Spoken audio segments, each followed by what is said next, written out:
सद्गुरु भगवान को प्रणाम करते हुए आज बहुत पावन दिन है।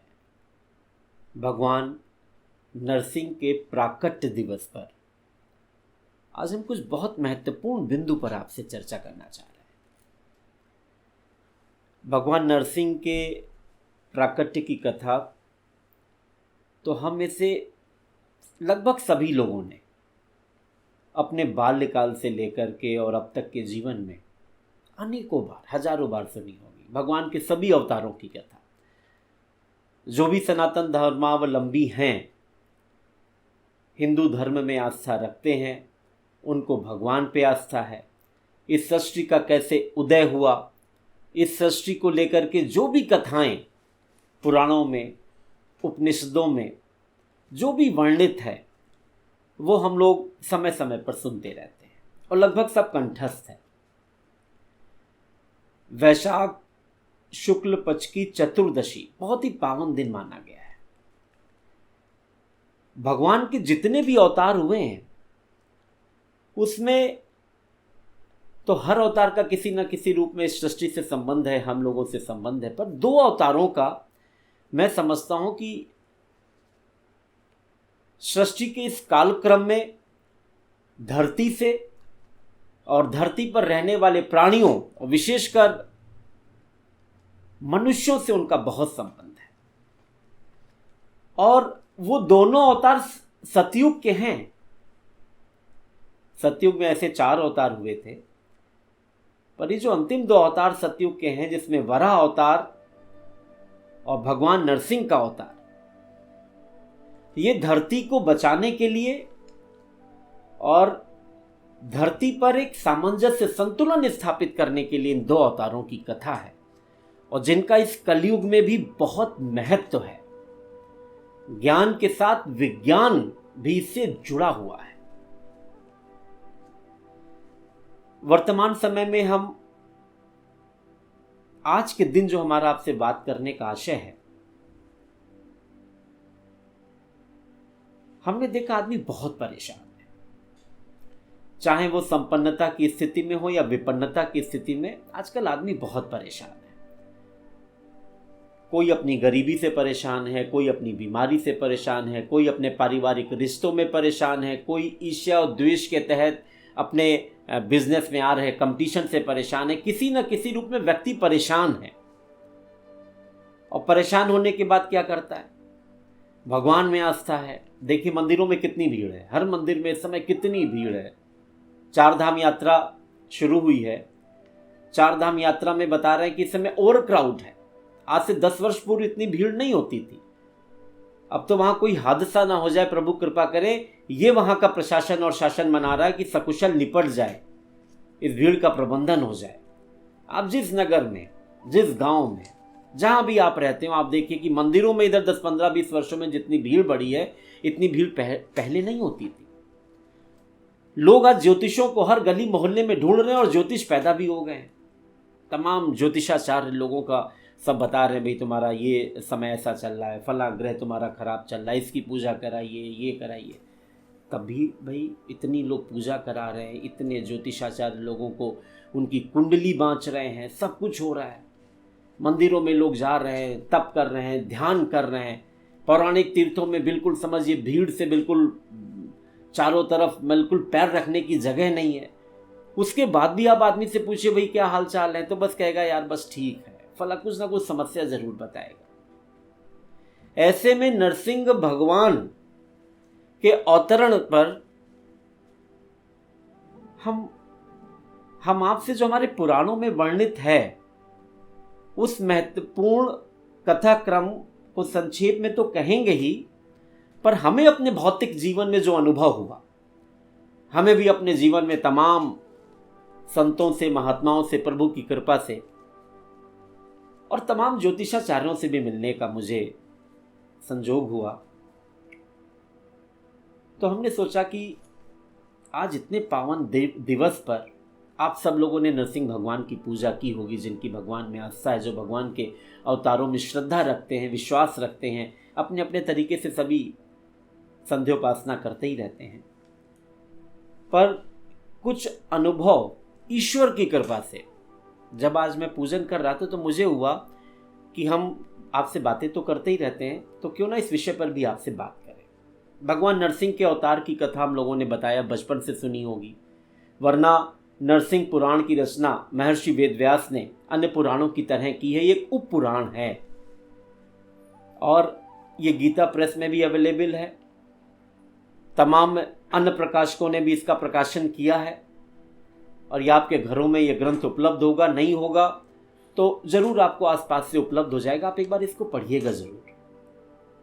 छोटा पुराण है, तकरीबन 3500 श्लोक हैं, 3464 श्लोक हैं, 68 अध्याय हैं और है तो ये नरसिंह पुराण करके ये पुराण, परंतु इसमें भगवान नरसिंह के अवतार की के प्राकट्य के केवल 4 अध्याय हैं। अध्याय 41 से लेकर अध्याय 44 तक। उन 4 अध्यायों में आपको भगवान नरसिंह की पूरी कथा का वर्णन मिलेगा। इसके अलावा अन्य अध्यायों को अगर आप पढ़ेंगे तो आपको भगवान के जितने अवतार हुए हैं और उनका क्या महत्व है और उन्होंने किस तरह से संदेश दिया है, वो सब आपको जानने और समझने का मौका मिलेगा और अपने जीवन को संवारने का मौका मिलेगा। हम लोगों के जब भी बचपन रहा, हम लोगों के चाहे बाबा दादी कथा सुनाते हों या तमाम बच्चों के माएँ कथा सुनाती हों, तो सब लोगों ने अपने बचपन में ही 2 महादैत्यों की कथा जरूर सुनी थी, हिरण्याक्ष की और हिरण्यकश्यप की। दोनों सगे भाई थे और दोनों दैत्यों ने देवताओं के सिर में बिल्कुल समझिए दर्द पैदा कर रखा था, कोहराम मचा रखा था। बहुत बलशाली थे। हिरण्याक्ष तो इतना बलशाली था कि उसने धरती पर पूजा पाठ होता था, मनुष्य लोग उस समय भी पूजा पाठ करते थे, उसका भाग देवताओं को मिलता था, जैसा हमारे शास्त्रों में वर्णित है, जैसा हम सब मानते हैं, भगवान में आस्था रखते हैं तो पूर्ण श्रद्धा के साथ हम लोग उस चीज़ को अनुभव करते हैं और कहीं ना कहीं वो हम लोगों के अणु और परमाणु जुड़े हुए हैं। एक परंपरा है, अगर हम उस वैदिक परंपरा को मानते हैं तो कहीं ना कहीं से हम लोगों का जीवन बिल्कुल जुड़ा हुआ है, अनुभव होता रहता है अगर आप ध्यान में बैठेंगे तो हिरण्याक्ष ने धरती पर कोई यज्ञ साधना ना हो पाए, देवता प्रबल ना हो पाए, तो उसने अंतरिक्ष से आके धरती को ही क्या किया था कि पाताल लोक में नीचे, समुद्र के नीचे उसने छुपा दिया था। धरती छुप गई, धरती का अस्तित्व ही समाप्त हो गया, देवता परेशान हो गए और तब भगवान विष्णु को वराह के रूप में अवतार लेना पड़ा था। उस पूरी अवतार की कथा हम लोग जानते हैं, किस तरह से भगवान विष्णु का वो जो अंशावतार था कि वराह के रूप में उन्होंने अवतार लिया, धरती को उन्होंने समुद्र के नीचे से बाहर निकाला, हिरण्याक्ष से उनका युद्ध हुआ और हिरण्याक्ष का वध हुआ और हिरण्याक्ष के वध के बाद हिरण्यकश्यप ने भगवान विष्णु से दुश्मनी पाल ली। तो ये भगवान के 2 आवेशावतार हैं, यानी जब धरती का अस्तित्व समाप्त कर दिया गया तो धरती को बचाने के लिए, हिरण्याक्ष का वध करने के लिए भगवान ने वराह अवतार लिया और जब उसके बाद उसके सगे भाई ने जब भगवान से दुश्मनी पाल ली और उसने कहा कि अब हम इतनी शक्ति अर्जित करेंगे कि देवताओं का हम बिल्कुल इनको किसी लायक नहीं रखेंगे और इस सृष्टि पर केवल हमारा अधिकार होगा, देवता भी हमारी पूजा करेंगे, कोई विष्णु की पूजा नहीं करेगा, इसके लिए हमें अगर कुछ भी करना पड़ेगा हम करेंगे। और दैत्यों के गुरु कौन थे? शुक्राचार्य। तो वो अपने गुरु के पास गया, उसने बताया कि बताइए इस तरह से है और अब हमें कोई भी विधि बताइए, हमें इन देवताओं पर पूर्ण विजय प्राप्त करनी है, ये हमारे शरणागत हो जाएं। तो शुक्राचार्य ने कहा था कि भाई हम जो विधि बताएंगे अगर तुम उसका पालन करोगे, और कोई भी विधि इस युग में उसका रास्ता मात्र तपस्या है, और वो भी ऐसी तपस्या, ऐसी कठिन तपस्या तुम्हें करनी पड़ेगी, हमारी बताई हुई विधि से करोगे तो तुम्हें निश्चित रूप से ऐसा वरदान मिलेगा कि तुम अमर हो जाओगे और ये सब लोग तुम्हारी पूजा करने को बाध्य होंगे, असली देवता तुम ही होगे, तुम्हारे अंदर वो शक्ति होगी इस सृष्टि में। उसने कहा ठीक है, हम तैयार हैं। शुक्राचार्य जी ने अपने भक्त, अपने शिष्य हिरण्यकश्यप को वो विधि बताई, उस विधि का पालन करके हिरण्यकश्यप ने महान तप किया। ऐसा तप न भूतो न भविष्यति। उस तप के बारे में भी हम लोगों ने तमाम पुराणों में चर्चा सुनी है कि उस तप के बाद ब्रह्मा को भी विवश हो जाना पड़ा वरदान देने के लिए, और वो वरदान देने के लिए खुद देवताओं ने कहा, बोले ये तो तपस्या इस स्तर की है, ये तो अपनी तपस्या के द्वारा ही अधिकार प्राप्त कर लेगा सारे लोगों पर, देव लोगों पर। और उसके बाद हम लोग कहीं के नहीं रह जाएंगे। तो उन्होंने खुद ब्रह्मा से प्रार्थना की, आप जा करके आप हिरण्यकश्यप को जो भी वरदान वो मांग रहा है, जो वो चाहता है, आप दीजिए। और फिर आप जानते हैं कि ब्रह्मा जी से किस तरह से हिरण्यकश्यप ने क्या वरदान मांगा। अमर होने का वरदान मांगा, शक्ति संपन्न होने का वरदान मांगा। हिरण्यकश्यप ने कहा कि ऐसी ताकत हमें दीजिए कि अब कोई आगे भगवान विष्णु की पूजा ना करे, सब हमारी पूजा करे, और हमारा किसी भी तरह से अंत ना हो सके। आपके द्वारा बनाई गई सृष्टि में कोई भी शक्ति हमारा अंत ना कर सके।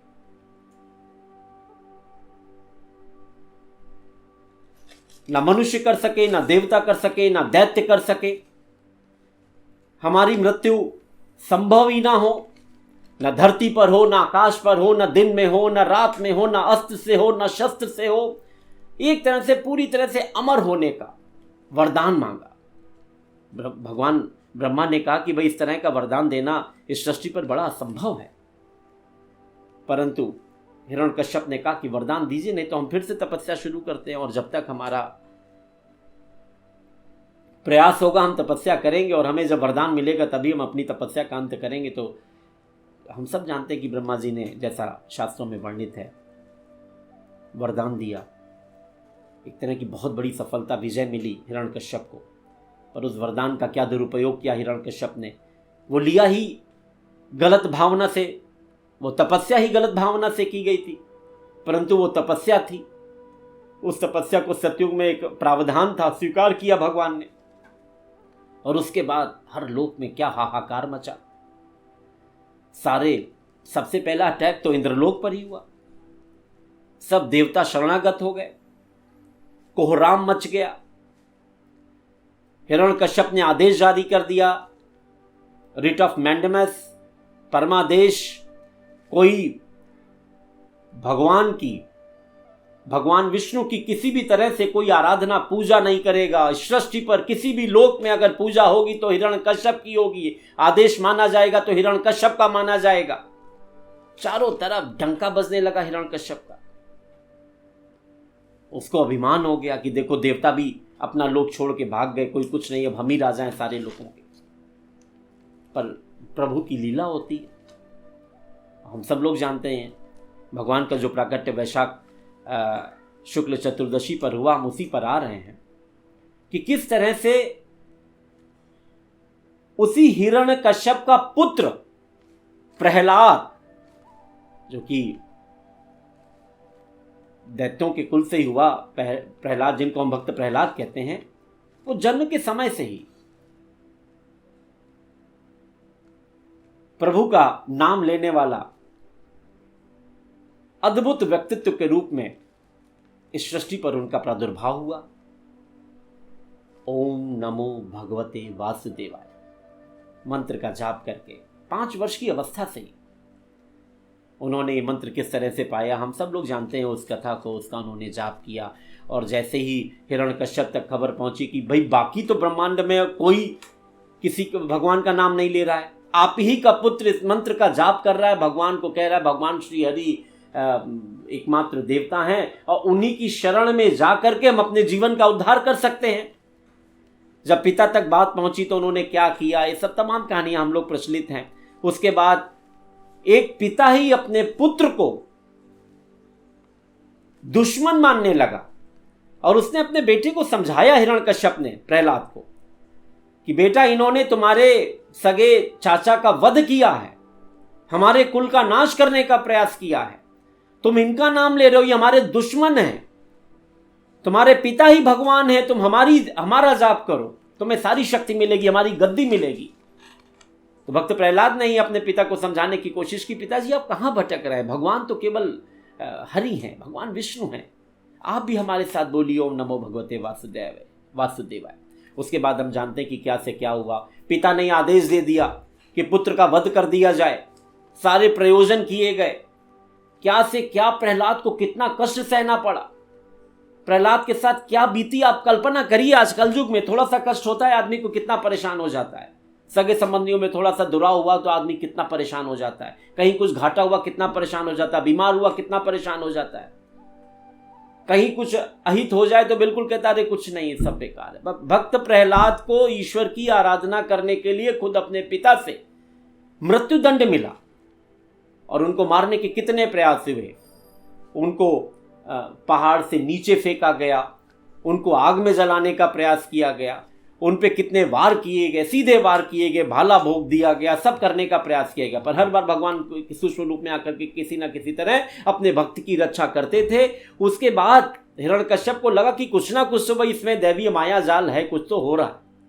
तो उसकी बहन ने कहा, वो कथा हम सब लोगों को मालूम है, हम लोग जब होलिकोत्सव करते हैं और हम लोग उस कथा की भी चर्चा करते हैं, किस तरह उसकी सगी बहन होलिका को यह वरदान था, ब्रह्मा जी ने वरदान दिया था कि तुम अपनी रक्षा के लिए उन्होंने ऐसा कवच दे दिया था कि अग्नि जो है उसको जला नहीं सकती थी। उसने अपने भाई से कहा कि मुझे तो ऐसा वरदान है, आप दीजिए, मैं प्रहलाद को लेकर के, आप चिता सजाइए, मैं चिता पे बैठ जाऊंगी, आप अग्नि लगवा दीजिए और मैं तो बच जाऊंगी और भक्त प्रहलाद जल के राख हो जाएंगे। अगर किसी तरह से नहीं खत्म हो रहे तो इस तरह खत्म हो जाएंगे, आपका शत्रु हमारा शत्रु। और हम सब जानते हैं कि क्या कथा होलिका दहन की है। होलिका जल गई पर भक्त प्रहलाद नहीं जले। उसके बाद भी हम लोगों को प्रसंग मालूम है किस तरह से हिरण्यकश्यप ने भक्त प्रहलाद से कहा कि तुम्हारे प्रभु हरि हैं तो कहां हैं, क्या इस महल में हैं, कहां हैं, तुम्हें दिख रहे हैं। तो वो प्रसंग मालूम है, हिरण्यकश्यप ने जैसा शास्त्रों में वर्णित है अपने महल के खंबे को दिखाते हुए क्या कहा, इस खंबे में तुम्हारे हरि हैं। भक्त प्रहलाद ने कहा हाँ हैं। बोले प्रकट हो जाएंगे क्या, बोले प्रकट हो सकते हैं। बोले मैं खंबे को ही नष्ट कर दूंगा। खंबे पे उसने प्रहार किया और हम जानते हैं कि अपने भक्त प्रहलाद को बचाने के लिए, अब तो अति हो गई थी, भगवान का प्राकट्य होना था, भगवान का प्राकट्य हुआ। वो वैशाख शुक्ल चतुर्दशी थी और जैसा ब्रह्मा ने हिरण्यकश्यप को वरदान दिया था उसी वरदान की काट के अनुरूप कि ना वो दिन था ना वो रात थी, वो संध्या की समय थी, प्रदोष काल था। संध्या के समय भगवान ने अवतार लिया था, प्राकट्य हुए थे। वो ना मनुष्य थे, ना पशु थे, ना दैत्य थे, ना देवता थे। मनुष्य और सिंह के रूप में उन्होंने अवतार लिया, नरसिंह बन के अवतार लिया। ना अस्त्र ना शस्त्र, कोई अस्त्र शस्त्र का प्रयोग नहीं हुआ। सिंह के नखों का प्रयोग हुआ, नाखूनों का प्रयोग हुआ। और कहां, न धरती पर न आकाश पर, अपनी जंघा पर रख करके भगवान ने गिराया, पहले उठाया, अपनी जंघा पे रखा और अपने नखों से फाड़ दिया, सीधा वध कर दिया। बेटे के सामने पिता का वध शास्त्रों में वर्णित है। पर वो बात वहां बेटे और पिता की नहीं थी। एक असुर, एक ऐसा महादैत्य जिसने सारे लोगों में हाहाकार मचा दिया था, भगवान की सत्ता को चुनौती दे दी थी, ऐसा वरदान पाकर के, शक्ति और ताकत पाकर के, कितने अभिमान से भर गया था और कहता था मैं ही भगवान हूं, मेरी पूजा करो, विष्णु कौन होते हैं। बेटे ने बहुत समझाने की कोशिश की।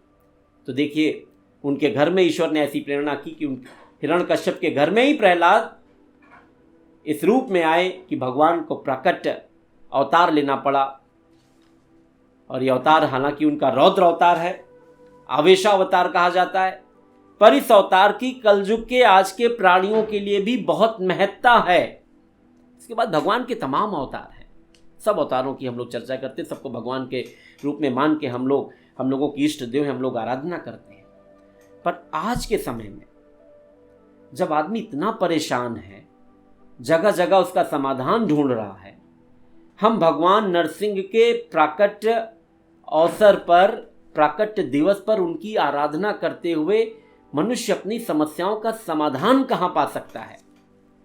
ऐसा अनुभव हमें अपनी जीवन यात्रा के दौरान कुछ संतों से वार्ता करने के उपरांत, और एक ज्योतिषाचार्य हैं, और मैं उनका, अगर लोग चाहेंगे, अगर वीडियो आपको पसंद आता है और आपकी कोई क्वेरी होती है, मैं नंबर भी दूंगा, त्रिपाठी जी हैं। मुझे एक ऐसे ही वाक्य में मेरी उनसे मुलाकात हुई, तो उन्होंने कहा कि, और जो हमने जाना और जो मेरा मकसद है आपसे बात करने का, कि व्यक्ति की समस्याओं का समाधान के नाम पर जितनी लूट इस कलयुग में तमाम ज्योतिषियों ने, तमाम तांत्रिकों ने, तमाम टीवी चैनल ने, तमाम व्हाट्सएप यूनिवर्सिटीज के ज्ञान, फर्जी ज्ञान ने लोगों को भ्रमित किया है, उसका समाधान अगर कहीं है तो इसमें छुपे हुए संदेश को समझिए। क्या भक्त प्रहलाद से ज्यादा समस्या किसी के जीवन में पड़ी? थोड़ी बहुत छोटी मोटी समस्या आती है, आप मंदिर जाते हैं, आपके अंदर का चेतना जागृत होती है, क्योंकि हम सब के अंदर ईश्वर का तेज है, तेजांश है, कलाएं हैं। कहा जाता है कि मनुष्य के अंदर भी कलाएं होती हैं, ईश्वर का तेज होता है, और सूक्ष्म रूप में भी आप में कलाएं होंगी, तो पशुओं में भी 4 कलाएं होती, मनुष्य में 5 कलाएं मानी जाती हैं, कि अगर आपका तेज जागृत होगा, ईश्वर से थोड़ा सा भी साक्षात्कार होगा, तो आपकी समस्याओं का समाधान हो जाएगा, आपका रास्ता निकल आएगा। अगर आप प्रभु के मंदिर गए, या आपने घर में बैठे आपने ध्यान किया, कोई तपस्या की, सच्चे मन से की, किसी भी धर्म में हो आप, अगर आप सच्चे से, आप एकाग्र होकर के ईश्वर का ध्यान करते हैं, वो ईश्वर का ध्यान, आप चाहे आस्तिक हो चाहे नास्तिक हो, आप चाहे भगवान को मानते हो ना मानते हो, पर जब भी आप एकाग्र होंगे, आपके अंदर ही वो तेज है, वो ऊर्जा है, वो ऊर्जा आपका समाधान करती है। पर कभी कभी तमाम ऐसा होता है कि आप बिल्कुल थक हार गए, आपकी समस्या का कोई समाधान ही नहीं हो रहा है, वो समस्या आपके भौतिक जीवन में किसी भी पक्ष से संबंधित हो, चाहे आपके घर परिवार से संबंधित हो, आपके बिजनेस से संबंधित हो, आपके लोक यश कीर्ति से संबंधित हो, कहीं भी संबंधित हो, बेटे से संबंधित हो, बेटी से संबंधित हो, किसी भी क्षेत्र में आप जो भी कार्य करते हो, आप वहां से संबंधित हो, आप एकदम निराश हो गए, आपको कोई समाधान नहीं ढूंढ रहा है। तमाम ज्योतिषों के पास भी गए, उन्होंने भी तमाम पूजा आपकी करा डाली, तमाम तांत्रिकों के पास गए, हर धर्म के तांत्रिक के पास गए, आपने तमाम समाधान करने की कोशिश की, पर आपका समाधान नहीं मिला, आप जीवन से निराश हो गए। कुछ लोग ऋण के ऐसे चक्कर में पड़ गए कि उन्होंने परिवार समेत आत्महत्या कर ली। ऐसे भी आपने तमाम, आजकल के आप अखबार पढ़ते होंगे, तमाम ऐसा आपने देखा, पता चला कुछ लोग ऐसे बिल्कुल सस्ते असाध्य बीमारी से ग्रस्त हो गए अचानक, कहीं कोई इलाज ही नहीं मिल रहा है, या डॉक्टर ही डायग्नोस नहीं कर पा रहा है क्या हो गया, या आप एकदम बिल्कुल अर्श पर थे और एकदम फर्श पर आ गए, कल्पना नहीं कर पा रहे ये हो कैसे गया। आपने बहुत प्रयास किए, तमाम मंदिर गए, हर मंदिर चले गए, तिरुपति बालाजी चले गए, वैष्णो देवी चले गए, बजरंगबली जी के मंदिर गए, आराधना किया, फिर आपकी भगवान से निष्ठा हट जाती है, ईश्वर है ही नहीं। इतना हम बजरंगबली की पूजा कर रहे हैं, इतना सब कुछ कर रहे हैं, इतना देवी माँ की पूजा कर रहे हैं, इतने हवन कर रहे हैं, इतना हर जगह जा रहे हैं, कुछ हमारा हो ही नहीं रहा है, कोई सुन ही नहीं रहा है, कहीं कुछ हमारा क्या, कोई भगवान है ही नहीं, कुछ नहीं है। भाव आता है कि नहीं आता? ये बात हमारी उन्हीं लोगों के लिए जिनको भाव आता है, और ये हम ईश्वर की प्रेरणा से हम आपसे चर्चा कर रहे हैं। कुछ हमने ऐसा नहीं है कि मन में हम आपसे ये कहेंगे वो कहेंगे। ऐसे समय में आपको आपकी सारी समस्याओं का समाधान आपके अंदर है, उसी को आपको समझना है, और उसके लिए भक्त प्रहलाद को समझना है आपको। भक्त प्रहलाद जिनका दुश्मन कौन बन गया? खुद उनके पिता, बायोलॉजिकल फादर, जो राजा थे, महादैत्य, सारी सृष्टि के राजा उस समय वो हो गए थे पूरे, एकदम सब लोगों पे उनका दुश्मन समझिए कौन? दुनिया का सबसे शक्तिशाली, कुछ भी उनके नहीं, घर परिवार सब दुश्मन, मतलब उनके जब पूरी सत्ता दुश्मन हो गई, कोई रास्ता नहीं दिख रहा था, उनका सहारा कौन था? भगवान। उन्होंने श्रद्धा छोड़ी, उन्होंने विश्वास छोड़ा। उनको बचाने कौन आया? नरसिंह भगवान। जब आपके सारे रास्ते बंद हो जाएंगे, आपको कुछ समझ में नहीं आएगा, ये उन प्रभु के उन भक्तों के लिए ये प्रभु का संदेश है। आज वैशाख शुक्ल चतुर्दशी पर ईश्वर की आराधना करके मैं आपसे बता रहा हूं, अपने आप को भक्त प्रहलाद मानिए। उस आर्त स्वर में कम से कम भगवान से याचना तो करिए। मंदिर चले गए, घंटा बजा दिया और भगवान हम बहुत परेशान हैं, इससे कुछ नहीं होगा। जब तक आप कनेक्ट नहीं होंगे, हिरण्यकश्यप को भी शक्ति पाने के लिए तपस्या करनी पड़ी थी। कलयुग में तो कोई तपस्या उतनी कर नहीं सकता, कर लेगा तो संत बन जाएगा, संत बन जाएगा तो आपकी कला देवत्व के बराबर जागृत हो जाएंगी। इस भौतिक जीवन में आपका मन ही नहीं लगेगा। पर दिन रात आप सुबह उठने से लेकर रात के सोने तक कितनी आपकी इच्छाएं होती हैं, अनगिनत इच्छाएं। कितने आप बाहर निकलते हैं, किस तरह के कार्य आप करते हैं, कितने आपसे पुण्य तो कमी होते होंगे, पाप हर तरह से, कभी दृष्टि से, कभी किसी से, कभी मन सा वाचा कर्मणा, कुछ ना कुछ गलत तो होते ही रहता है। उसके बाद आप सोचे कि आप मंदिर गए, घंटा बजाएं और भगवान से सीधे आपका साक्षात्कार हो जाए, बजरंग बली आपकी बात सुन ले, देवी मैया आपकी बात सुन ले और आपकी समस्या का समाधान भी हो जाए। आप अपने सब इधर उधर के काम भी करते रहिए, भगवान आपके लिए समस्या नहीं हो पाएगा। ईश्वर से साक्षात्कार के लिए किन स्थितियों में हो सकता है? अगर आप हिंदू धर्म को मानते हैं, सनातन धर्म को मानते हैं, कि आपके अंदर वो कला, वो तेजत्व जागृत हो, ईश्वर की वो शक्ति आपको प्राप्त हो, आपके सातों चक्र जागृत हो जाएगा। कितने लोगों का मूलाधार चक्र ही जागृत है। कितने लोग मूलाधार से सहस्त्रधार चक्र तक की यात्रा कर सकते हैं, आपके जागृत हो। भाई आपकी प्रार्थना तो देवलोक से है, भगवान से है, और आप सोचें कि आप यहीं बैठ करके अपने सब उल्टे सीधे कर्म भी करते रहें और आपकी समस्या का समाधान हो जाए, या ज्योतिषाचार्य आपकी कुंडली बांच दें और कुंडली के हिसाब से वो आपको बता दें आपकी महादशा चल रही, इसमें ये प्रत्यंतर, ये अंतरदशा है और फला की ये पूजा कर दीजिए और आपका समाधान हो जाए। कितनों का होता है। मंदिरों में इतने लोग जा रहे हैं, क्या सब लौट के आपको यही आ रहे हैं, हाँ भैया हम तो गए, और बहुत कम लोग ऐसे आते होंगे, हाँ भैया, पर श्रद्धा विश्वास है। पर जिनकी चेतना जागृत है कि तो बात ठीक है, पर कितने लोगों के चक्र जागृत है जो सीधे भगवान से साक्षात्कार कर ले। आपकी आर्त पुकार हो भक्त प्रहलाद की तरह।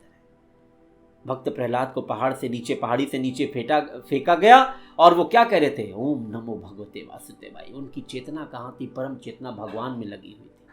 आप परेशान होते, भगवान को ही आप गालियां देने लगते हैं, कुछ भगवान नहीं है, कोई हमारी समस्या का समाधान नहीं है। इस कलयुग में ज्योतिषाचार्य नहीं, तांत्रिक नहीं, आपको प्रभु पे निष्ठा रखनी है और भक्त प्रहलाद की तरह आर्त स्वर आपको अपना बनाना है।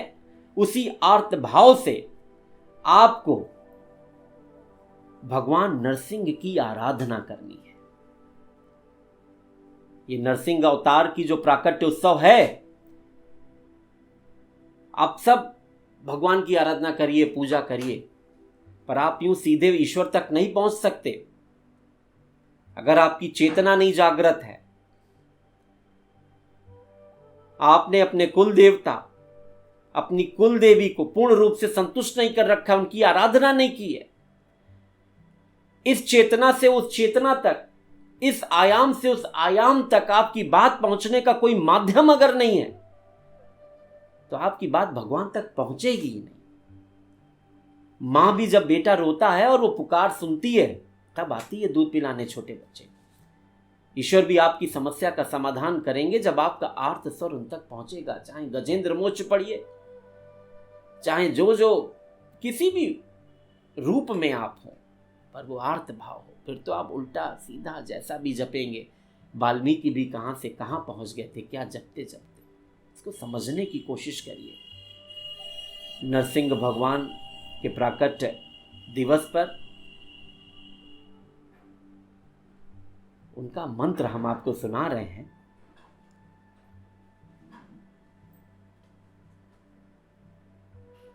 भगवान के सामने बैठिए, आर्त भाव से अपने आप को कहिए, जिस तरह से भक्त प्रहलाद का आप सहारा बने। उनको तारने के लिए आपने अवतार लिया। हमारे जीवन में भी किसी भी रूप में आप आइए और हमारी समस्याओं का समाधान करिए। उनके उस आवेशावतार में जिसका तेज चारों ओर है, शरणागत होइए भगवान की। आपको शरणागत होना पड़ेगा। भगवान नरसिंह को शरणागत होइए। अपनी समस्याओं का समाधान आपको ना दिखे तब आप बताइएगा।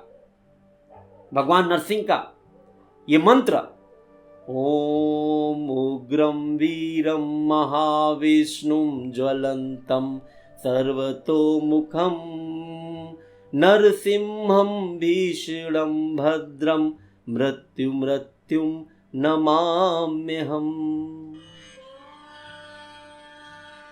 आंखें बंद करिए, एक बार हमारे साथ ध्यान करिए।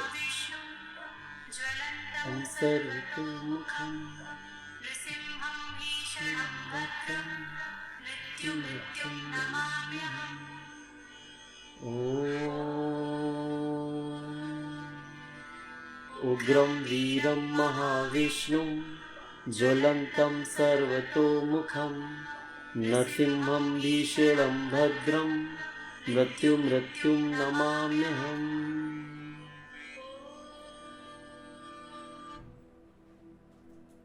एक बार आराधना करिए। तो मैं जिक्र कर रहा था कि हमारे तमाम संतों से वार्ता हुई जीवन यात्रा में। ऐसे मुझे एक ज्योतिषाचार्य मिले। तमाम ज्योतिषाचार्य मिलते हैं, वो आपको बताएंगे आपकी फला महादशा चल रही है, तमाम तरह के आपके कुंडली में किस तरह से क्या कर दें, कौन सी पूजन कर दें, वो आपको बताने की कोशिश करेंगे। कोई चलित कुंडली का फल बताएगा, कोई फलित का बताएगा, कोई नौमांश कुंडली के बारे में, तमाम आपके कुयोगों के बारे में कि ऐसा है भाई, आप में ऐसा चंडाल योग है, चंद्र ग्रहण योग है, अंगारक योग है, सूर्य ग्रहण योग है, पितृदोष योग है, अल्प चंडाल योग है। तमाम कहते हैं इस तरह के कुयोगों का दुष्प्रभाव है, जिसके कारण शायद आपका जीवन जो है बहुत ही खराब स्थिति में पहुंच गया है और बहुत ही मुश्किल है इसको ठीक होना। लाखों रुपया आप खर्च कर,